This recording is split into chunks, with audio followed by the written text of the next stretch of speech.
Howdy, folks. Welcome back.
Alright, welcome, folks.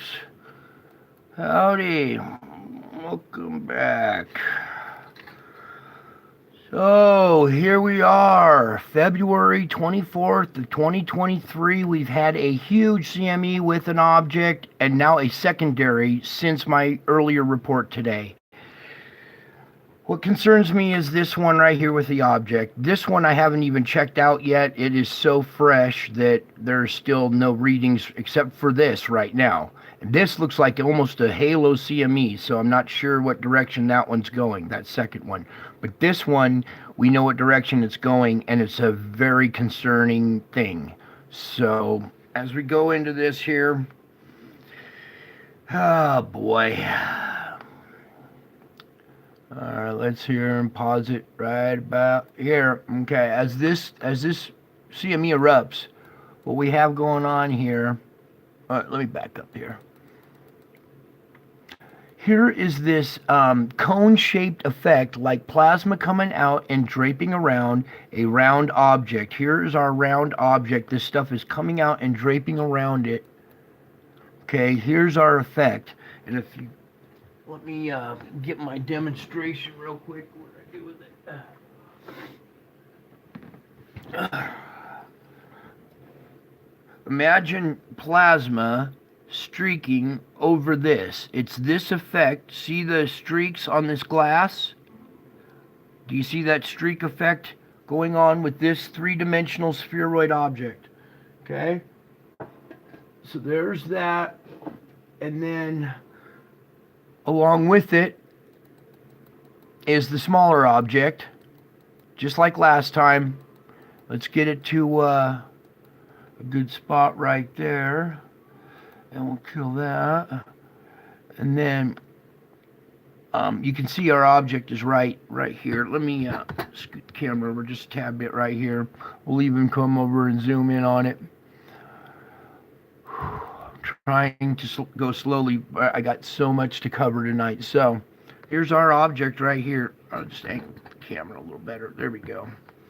All right, there's a good clear shot of it. That's the secondary object. The bigger one was right next to it. This thing is trailing right alongside of it. This is still spewing plasma from here to here at this big one, okay?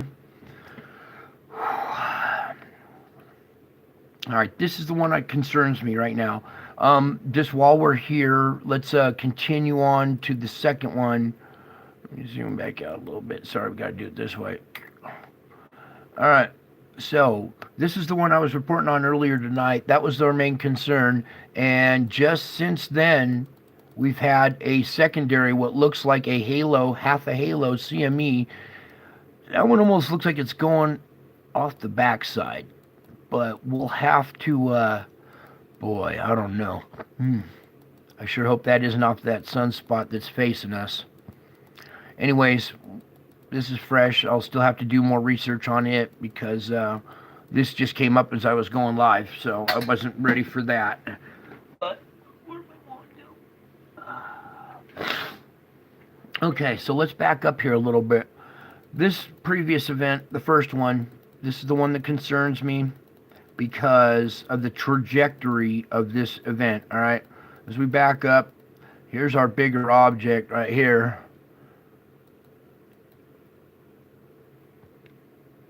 There we go. All right, and as this, see all this stuff spreading to go around it and drape around it? Then here comes the little moon that's accompanying it, Nibiru, or whatever we want to call it. Another stellar core, okay? Now that event right there. Okay, we're going to... Now, this instrument doesn't have stereo A, so I went over to the other site and pulled up stereo A, and here is stereo A's event right here, okay? So they don't have the second event, but here's one that was earlier today, another object, and then here's our main event that I'm worried about right here, okay? And I'm going to tell you why I'm worried about this one, and I think if you saw my earlier report, you'll know. Okay, so what I do is I compare these to find out the trajectory, right? Okay, because that's important. And if we go, come on, to our event here. Sorry, skipped a little bit. Oh, come on, you. All right, here it is right here. All right, now I want you to look that this is coming off to the left of the sun. This is our perspective looking straight on at the sun, okay? So it's going to the left and it's coming at the camera, okay? You can see this is coming at the camera just above and to the left, okay? Now remember that. From our perspective, it's above and to the left. Now when we come over to stereo A, this isn't the event, it's this one right here.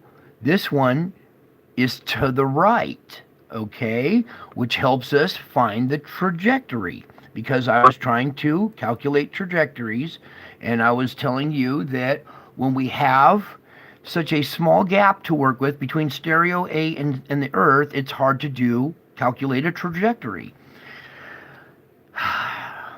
This is going... All right, here's our perspective looking at the sun, right? It was going to the left and above from this perspective, and from this perspective, it was going to the right and above. That puts it right between these two the satellite and the Earth. This is going to be a close pass of this object. When I first saw this, it was showing the wave, CME wave going this way, and during my report, my last report, go back and watch it, it was showing it going this way, and during the report, this thing refreshed as I was reporting on this thing, and it showed it going this way now. Okay? This is a direct hit. This is a direct hit on the Earth. It looks like it's going this way, but it's the most, one of the powerful parts of it is still going to hit us. Bam. All right? That's the direction of the CME. The direction of the object is going to go right in between this red dot and the yellow dot. That's a narrow gap. On this it looks narrow. In space, it's a million miles, or I don't know. It's a little closer now, but this thing is going to shoot that gap. And how ironic that I was talking about this small little variant gap that I have to use in my equations. How little variant I have to work with. And now this object is going to pass through the variant. I can't believe it. I can't believe it. This is like, all right, well, it's more than what, there's more going on than appears. Anyways, something else that I finally found in my old notes, going back to our first list, or towards the bottom of the first list, that object I showed you, the stellar core, that's the big one that's got Nibiru, the term I had for it is, it's a condensate. Not the verb condensate, but a noun. It's a condensate. It collects other material and condenses it and turns it into a new state of matter. All right, so that black hole type object, the neutron star, is a condensate. Okay, almost like condensation, but similar to it. It doesn't just come out of thin air and condensate. That big object is collecting other stellar cores and getting bigger. Each one that it devours, that mass goes into it, making it bigger and stronger, and it only gets bigger and stronger. It's never going to get smaller and dissipate. It's a condensate. So that was for you physics people on the first list, probably cleared down at the bottom. Yeah, X repulsion site will be, the object is actually a condensate. Okay? Whew. I got that out. Now, oh boy. So, like I was showing you, let's just go back and review real quick so you guys can see this. This is going to the left of our perspective here, and to the right, not this one, this one, to the right of stereo A's perspective, right? So when we go to stereo A, this little square looking here, it's to the right of stereo A, and when we're looking from this perspective, it's to the left. So that puts it right through this narrow. Okay, we are going to get a close pass, and this CME coming in that direction indicates this as well. Okay, I am putting out a huge alert. This thing is big. It's going to make a close pass. Hold on tight, folks, for everything everything on the list. Okay, whew. Now, as if that's not enough, let's come over to the Schumann, and here we are. Human. Here is today. All right, yesterday we had the absorption, the brakes coming up, another absorption, another application of the brakes, okay, another absorption, small brakes, okay, but the 8.0 hertz is still chugging along. So that's good. That is it's still good considering 1, 2, 3 big blasts of the brakes squeezing on the core. This is the core squealing inside the shell. And then another thing I was going to point out, the frequencies get higher as you go down, okay? So the lower frequencies are at the top. Our Earth hums at 7.83. That's a low frequency. That's why you can't hear it. It's an ELF. It's an extra low frequency. All right. So the higher the frequency, the further down on the graph, right? Now, when these squeals come up from the core, coming up, they slow down as they come up until they get to the surface. They're higher squeaks when they're down low, and then they become lower hertz, lower vibration as they get to the crust. Okay, so I believe what we're seeing here is almost a cross section of the from the core to the mantle, or from the core through the mantle to the crust. And this little line right here that squeaks at 20 hertz almost seems to be like a barrier line. Maybe that's the barrier right there between the magma and the crust. And this is the crust, the lower frequencies. When it hits its higher frequency as it comes through the magma, hits the crust, slows down, goes lower frequency. So this is almost a cross section of the crust. These are echoes emitted from the surface of the planet. When the core and the shell squeak, those rise up to the surface of the planet. They emit from the surface. They go out, up, and bounce off the atmosphere and come back down as echoes. These are the echoes. That's what this instrument records, are the echoes coming back, bouncing back from the atmosphere. This is the core squealing and bouncing off the atmosphere, okay? And these are reactions to the CMEs that have been hitting us. Every time we get one, it absorbs, it makes the brakes hit. We get in the middle here, another one hits, it absorbs, the brakes hit. Another one comes along, absorbs, and then we get another squeal. So you're just watching these boom, boom, boom. These are CMEs coming in. These were 3 days ago, all right, because they take 3 days to get to the earth and about a half day to soak in and absorb right here, okay? These absorption rates are getting smaller and smaller. They used to be a full day of absorption, then it went to half a day, and now it's down to, what, 6 hours. Here's another 6 hours. That one's almost like 4 or 5.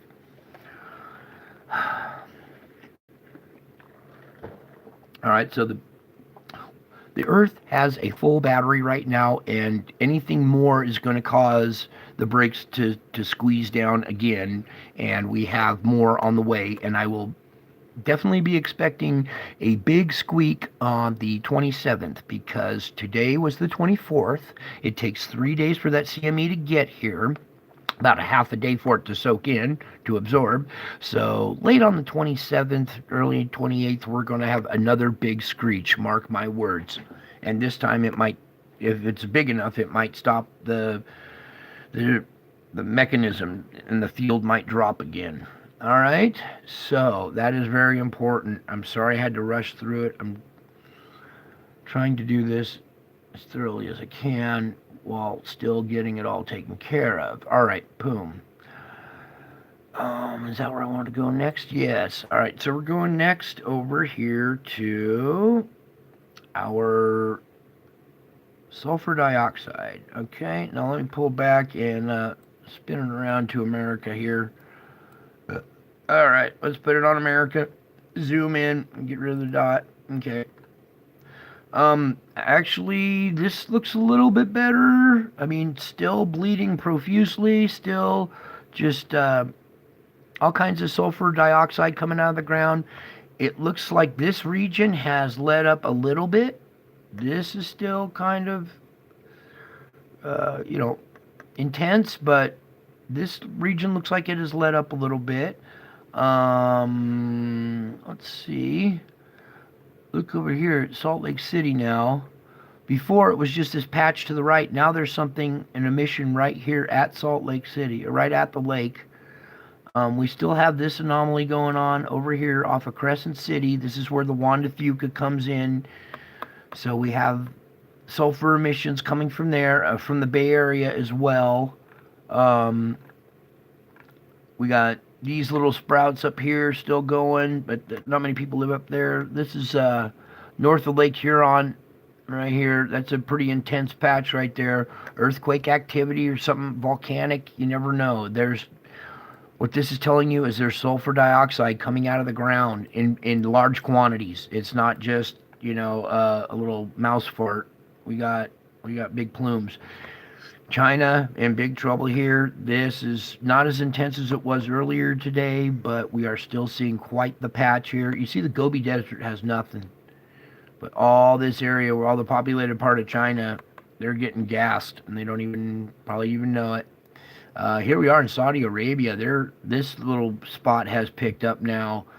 What are we here? Yeah, this is the Gulf of No, this is oh shoot, I just had it. Anyways, here's Saudi Arabia right here, and they got a good patch going there. This one seems to be blossoming as well. Let's look at Europe a little bit. Europe has really calmed down. It's not as bad as it was. We got a hot spot right here. This is right off of the Black Sea. Here's Turkey. This whole section right here is Turkey, and they're still a mess. All right, look, they still got all kinds of stuff going on here in Turkey. All right, so their stuff's not done either. It's concerning me here as we go down into Syria and Israel here. This is Galilee, I believe. Yeah, and they're having emissions here along Israel in this whole area. Okay, and as well as up here in Egypt at the head of the Nile. Okay, or the mouth of the Nile, I mean. Okay, and then still this activity in South Africa, and then we come over to South America here where we still have just this intense patch going off. I mean, these are all individual sites. Okay, boom, boom, boom. Goes up into Venezuela, Colombia. This is Peru and Chile. Okay, so they're still under this huge warning that I got out here for this area. All right, nothing's happened. Okay, these are just sulfur emissions, but they indicate activity down below. All right, and let's see, did I cover everybody? Oh, this one over here in Hawaii. Here we are at Oahu. It's still spewing something a little more intense than it was yesterday, but not too bad. All right, so I think that covered most of the globe. Yes. Oh, here. Still concerned about this. The island of Java. The whole island here is just all one big sulfur thing. Okay, so I'm a little concerned about volcanic activity going off right here. What is that? Son of Krakatau right in here that went off not too long ago. There's other ones right around here. So an area to watch. Just be careful if you're in that area. Okay, that's good. Russia, their stuff kind of calmed down a little bit. There's still this like little shotgun blast over here. Okay. Oh, and then while we're here, let's change this out to the... I haven't looked at the polar vortex yet today.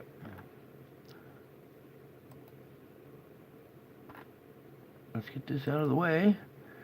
And what do we have today? Well, look at this. So, apparently, our three-way split has disappeared. This big old one is it's still partially there, I guess. But now this one is shifted inside of it. You see that? This one was down below here before. Now it's scooted up. It's taking over the flow of this. And now I bet you this one will become the dominant one, because now they're going to fight for dominance there. So our three-way polar split is now morphed into one bigger one and our dominant one still. Our inflow is still going all the way across Africa. We still have reverse flow going this way and our thin line going across the middle. Let's go over to America. Let's see how this is affecting us. All right, not so bad anymore. It was coming down and going really low across here. It has shifted more up this way now, this reverse flow. So things are changing. we got this storm coming into the west coast, and we're getting a bunch of snow. I know LA is getting snow, so whoever thought you'd see a blizzard in LA, huh? All this flow going this way, okay? Now, again, when this flow is going backwards like that, solar wind and forcing, pushing on this upper troposphere, pushes this reverse flow down onto the lower levels here that are going the opposite direction, making them slow down and buckle and curve and do all kinds of crazy things. Instead of flowing smoothly, this reverse jet is fighting against this, making this stuff down below buckle and curve and do all this. Now, if we look down from the top,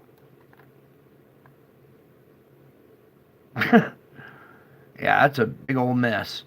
That's a big old mess right there. Okay, let's go back to America. All right, so here we are again.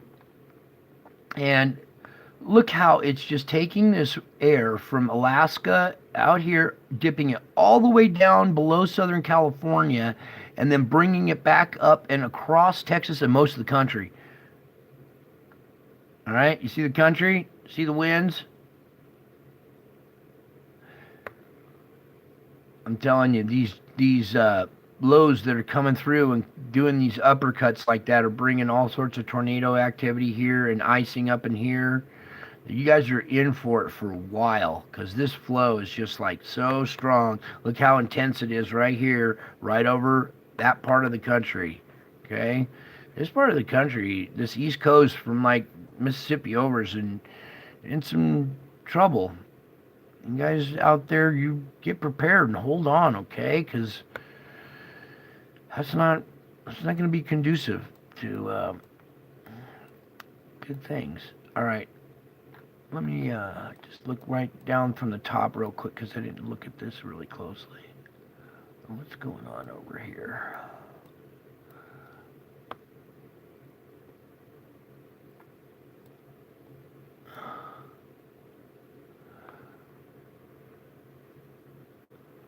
So this little rotation right here is taking cold air from up here and dropping it down right in between Great Britain, and then it curves right real hard and goes right over our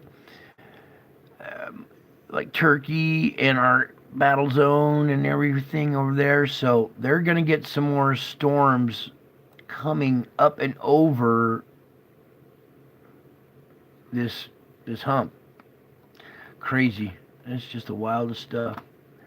Okay, so now we saw that we finally got this model pulled up or working. It was. Come on, work for me, please. Oh, yeah, here we go. The GFS model, please. Yes, there we go. And this is important here. We're gonna back this up. Well, let's just play it. Let it finish up here. All right, it's about to restart. A couple more frames. Okay, we're restarting. So we got this storm right here that's just hitting the west coast, bringing snow and stuff to LA and Mexico. All right, when this thing moves through, it's going to come up right like this, like an uppercut. And you see all this icing that's going to happen up here. That's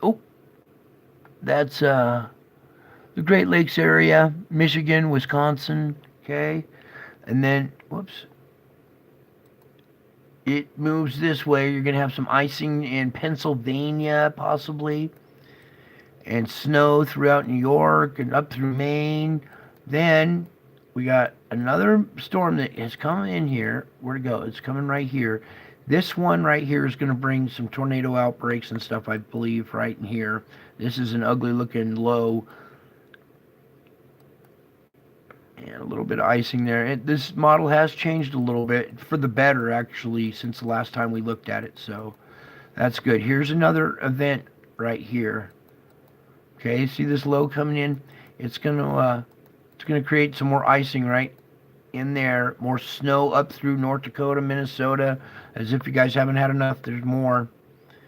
Okay, and that's the 6th, 10 p.m. Okay, that one moves all the way across the upper United States there. Then another one forms down here. Oh, where'd it go? No, we're looking better now. All right, that was it.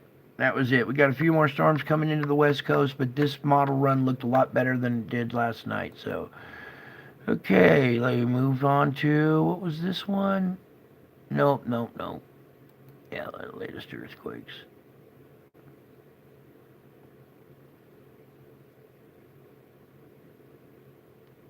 Come on, you. It was pulled up a minute ago.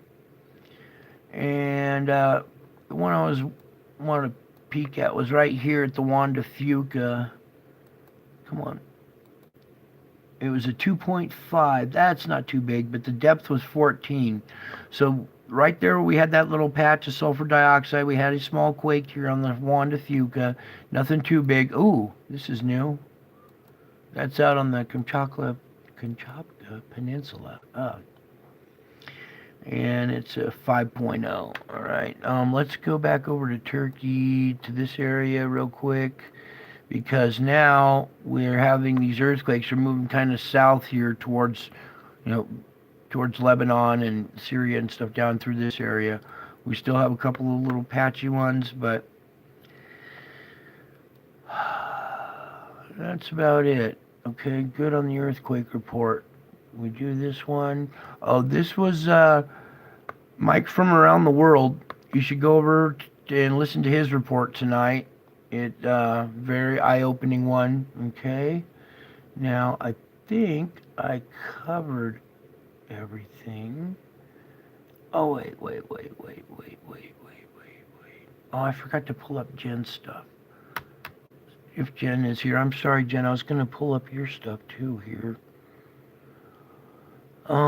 Maybe I'll do another update later on tonight or something here. All right, now we're gonna do the gem and get into the dots. This is the last dot in the series. Well, this is the 9th dot. The 10th dot will connect them all and you'll see the bigger picture, okay? So this, we're gonna get right to it here because we don't need a blank screen. Come on. Come on, computer. What's going on here? There we go. All right. This you guys have probably all seen before, but now you understand the sequence of events that led to this event, all right? Okay. This happened on Easter. This is Jesus in the clouds. I'm going to describe it in this video. This happened on Easter of 2020, okay? Like I said, these faces follow me in the clouds everywhere I go. And you saw the last one. It was me. It was doing my face with a crown on my head. And then it was mimicking me taking pictures of the clouds. So now it has progressed to this. And this was Easter of 2020. And I'm just let me back up here. Let me. What's going on? Alright. You all probably seen this before, but this is the 9th dot. This is also a gift, you guys. This is a gift from me to you guys for being so loyal and for hanging in there with me. Alright, so this is a gift that you can give to your family as well. I'll put the link in the description and you can share this with your family as well. If I can get it to play. Welcome back. So I know there's a lot of activity going on the sun, but I really don't feel like reporting on that stuff right now. Actually, I want to go back and revisit an event that happened earlier this year, 2020, around Easter, when I captured what appears to be Jesus in the clouds here. So I need you to tilt your head to the right about 45 degrees, and here's an eye, his other eye, his nose, his mouth, his chin and beard, his hair flowing back like this, and you can make out a crown up here above his head. That crown is hovering over his head. There seems to be almost a little halo around his head too. And once you see that image, then we can zoom in just a little bit tighter. There you go. Okay, and this event happened over a course of about an hour, and I got a lot of pictures of it. See, if we go up above here, you can see all these pictures up from way over here going across, or all of this event, and I'm going to show you more of what happened here. Okay, here I've taken about 7 or 8 of those pictures and put them together in a flip book, and you can see the different images, and that this event, is taking place here, because there's more that happens here. Okay, so starting here, we're going to go forward a little bit here through a lot of these images, all the way to right about here, where you can see that this face has changed now. Now we're seeing a more round, like lion type face with the nose right here. Here's an eye coming out here, an eye going that way. Here's its mouth slit, the chin going down here. So this round face right here with a crown still above it. Now I'm going to go through and show you the flip book where it changes from Jesus to this lion face. Okay, now we're here at this image right here. This is a flip book of about maybe 15 or 20 of those pictures, and it's the transition between Jesus's face and the lion face. Now this happened in the clouds, and it was so big and in your face you couldn't see it. It wasn't until I took these images and zoomed out and compressed them. You didn't zoom in. They're too big in your face. You have to zoom out to see these. And these images that you're looking at have all been compressed, each frame, and then put into a flip book.